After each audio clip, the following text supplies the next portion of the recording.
I'm Gary, and this is Coasting with Culture, which is all about combining theme park visits and riding roller coasters with various cultural experiences around the world. After several days of enjoying some of England's best-known theme parks and a bit of British culture, the final stretch of this adventure includes multiple coasters at several smaller parks and a chance to visit the first-ever Halloween event of a unique venue before hopping on board the long flight home. The second to last day kicked off with a stop in Canvey Island, a town located on the River Thames with a few attractions, including Leisure Island Fun Park. Most of the rides here are smaller children's rides, but they do have a pair of roller coasters, including a very shameless Go-Gator, which was down for maintenance, and a Wacky Worm. The ride itself was about on par with many other Wacky Worms I've ridden, but it gave an opportunity to have a chat with the ride op, and he offered some really fascinating information about the town, such as the fact that the hill beside the park was actually part of a seawall built by the Dutch back in the 1600s. From there, it was a fairly short drive to Southend-on-Sea for a stop by the seaside amusement park, Adventure Island. While the park is smaller in size than those visited earlier in the trip, they managed to pack a lot in a small space, and also really got into the Halloween spirit with special decorations, as well as letting their employees dress up for the occasion. Rather than get right to the coasters, I thought I'd take a ride on their Helter Skelter slide for the sake of a little personal nostalgia. The roller coaster tycoon fan in me is really getting a kick out of this.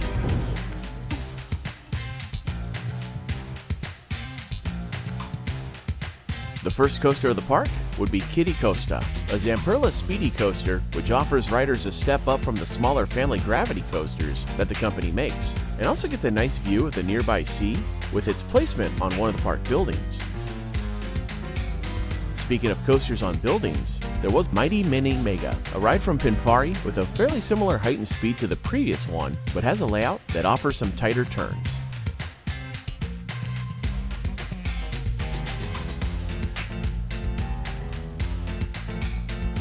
After that, I went for a lap on Barnstormer, a Zier Tivoli coaster with what might be one of the more unique layouts and placements for the model, as it rode on top of and between the buildings surrounding it. Plus, the train had some adorable custom figures on the front and back as part of its theming.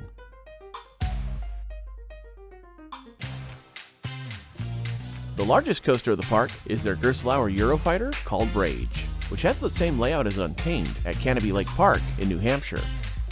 Unfortunately, like other Eurofighters, the over-the-shoulder restraints can be a bit of a bummer, but there are still some fun elements on this ride, and it provides more of a thrill than other coasters in the park.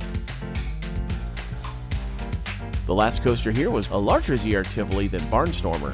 Green screen gives a great vantage point of the park and neighboring buildings from the lift hill, then offers a ride with larger swooping turns and longer straightaways.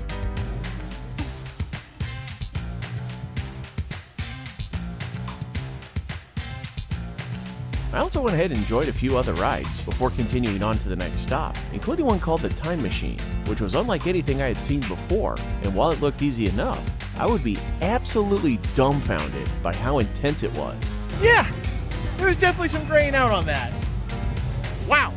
It seemed like it would be a good idea to enjoy an easier ride after that, so I enjoyed a trip on the adorable Adventureville Dark Ride.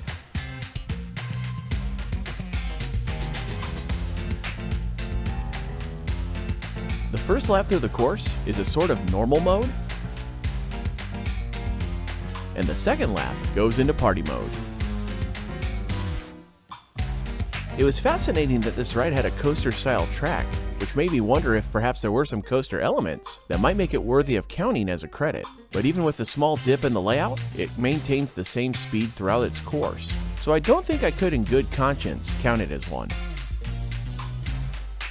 I also took a walk through their fun Crooked House that has a similar artistic style and several of the characters found in Adventureville.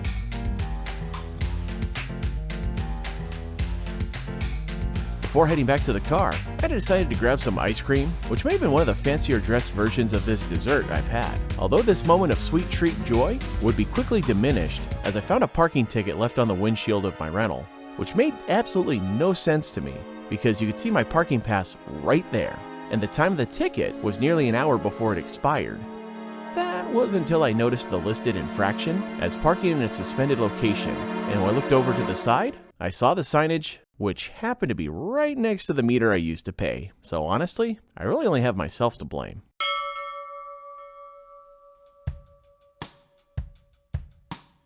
The rest of the evening would be spent at a brand new event hosted at the Marleybrook House, a venue that specializes in hosting weddings and other events, with a rather unique feature in having their own fun fair, complete with carnival games and rides, including a smaller coaster. Usually, the fun fair is only available to guests of the events hosted there. However, this fall, they introduced a special Halloween event, Fright Weekend, a 2-night festival that featured roving characters, a haunted trail, local food and beverage providers, live music, and the rides of the fun fair. Most of the rides are older, which gives it a great bit of nostalgia, especially from a ride that was like an extreme Ferris wheel. I definitely would have loved to try it out after watching it for a bit. But unfortunately I was on my own to the event, and they didn't allow solo riders, so I had to pass this time. But I was able to score a ride on their coaster. While the haunted trail was fairly basic, the area for gathering with friends to enjoy the food and drink options was a great spot to take a break from spinning around, especially for the sake of enjoying a beverage from Curious Brewing, such as their Curious Apple Hard Cider, which I really enjoyed. The fun fair really comes alive in the dark of night as the ride lights shine bright.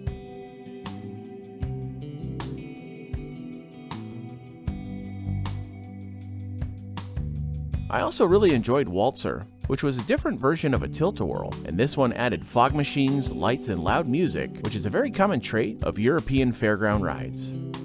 Something that made Waltzer more extreme was a few of their ride-ops would be on the platform, timing their pushes to take advantage of the slopes, causing some insane spinning.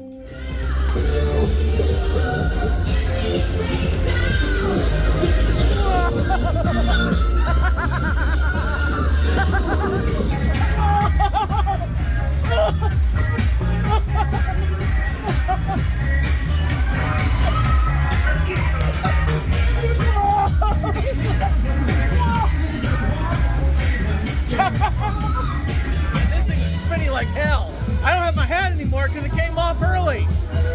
The world is spinning right now. There it is. This event would have absolutely been a blast with the buzz bars, as it felt like something that would have been right up the group's alley, especially with some of the song choices from the band performing that night.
The original plan for the last day before flying home was to spend the morning at Chessington Worlds of Adventure for trying to ride the last couple coasters I missed on my past London stopover, then head over to Thorpe Park to try and complete the rest of their collection and catch up with Emma, who I hadn't seen since going to Poland. Unfortunately, Emma wouldn't be able to make it due to an issue with her annual pass, and then as I thought about it, Thorpe Park's eventually adding Exodus, and Chessington was already working on Mandrill Mayhem, so I figured I could save those parks for another visit and use the last day to knock out a few smaller venues to check off a few shameless coasters, leaving fewer to ride on future visits to England. To kick off this shameless coaster run, I started down in the coastal town of Brighton with a plan to ride the coasters of Brighton Pier. There was a rather large dark ride that looked like it could have been a lot of fun, and similar to Blackpool's Ghost Train, offered a coaster-esque drop. Unfortunately though, it appeared to be unavailable that day because of maintenance. Riding the two coasters would also be a challenge because the weather at opening time was such that the winds made it necessary for the park to require a full train on their Pinfari looping coaster and full cars for their spinning mouse. Well, considering how dead the park is today, not liking the chances of getting either of these coasters, especially Turbo, which needs 12 riders. Thinking it's probably more likely I'd be able to find 4 for Crazy Mouse here. And if there was something that was really lacking at the park on this visit, it was other people to help fill those empty seats. Well, bad weather and a time crunch never make for a very good combination when doing this credit hunting thing. So, for now, I'm going to have to put Brighton on the back burner for a future visit. Luckily, there's a couple other places that are toward this direction that I'll need in the future anyway.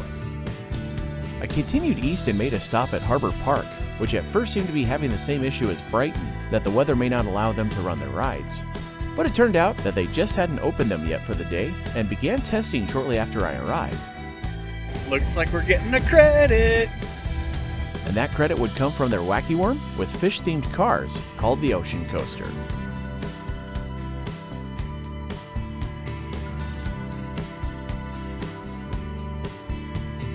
As I quickly realized the weather would continue to be a factor, I decided to take the rest of the day a bit easier after having been on the go for much of the past week.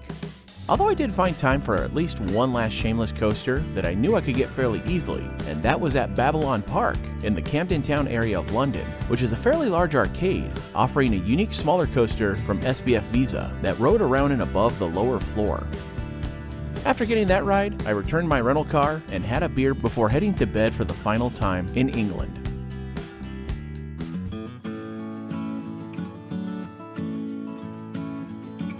It was a bit inconvenient that this hotel didn't have an airport shuttle, but luckily it was pretty easy to just get across the street and catch the next bus that was heading into the terminal.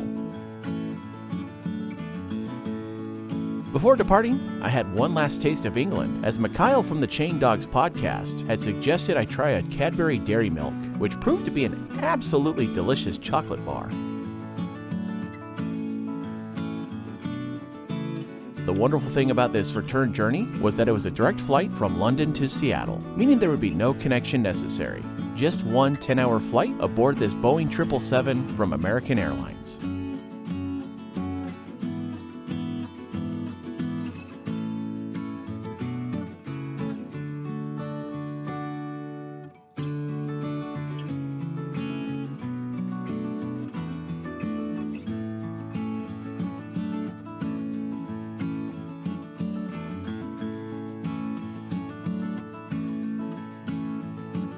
I really enjoyed that our takeoff from London Heathrow took us on a flight path, giving the opportunity to see the heart of London one last time before we flew away from the nation's capital.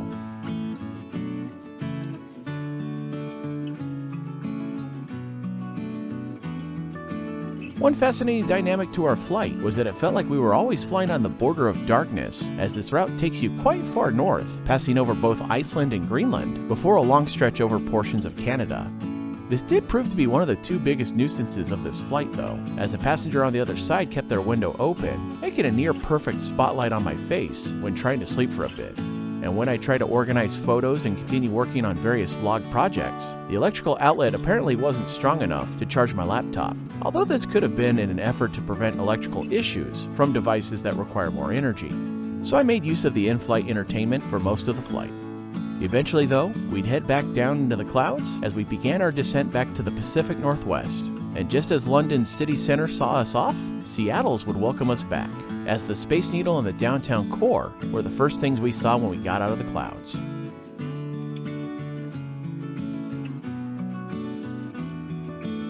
This was my first time flying directly to Seattle from an international airport outside of Canada, so I'd get to experience their new customs area that had just opened a few months prior. And I was really excited to cross the arrivals bridge from the South Satellite that I had passed underneath multiple times on previous flights while it was under construction and after it was completed. It was a bit of a bummer that our arrival didn't better match up with planes taxiing underneath, but I still enjoyed getting a different view of my home airport.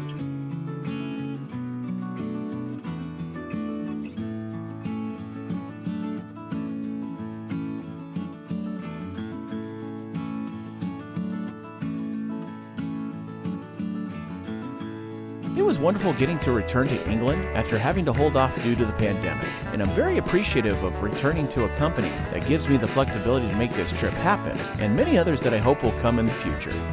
I'm also grateful to have had the chance to ride a coaster on my bucket list, along with several others at long-anticipated parks.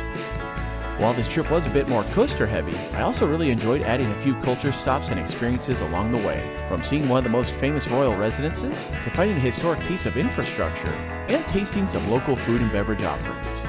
There certainly are plenty of reasons to come back, including seeing more of the United Kingdom overall, and visiting even more of their theme parks I still have on my list. But before the chance to return happens, all that was left to complete this journey was the drive home.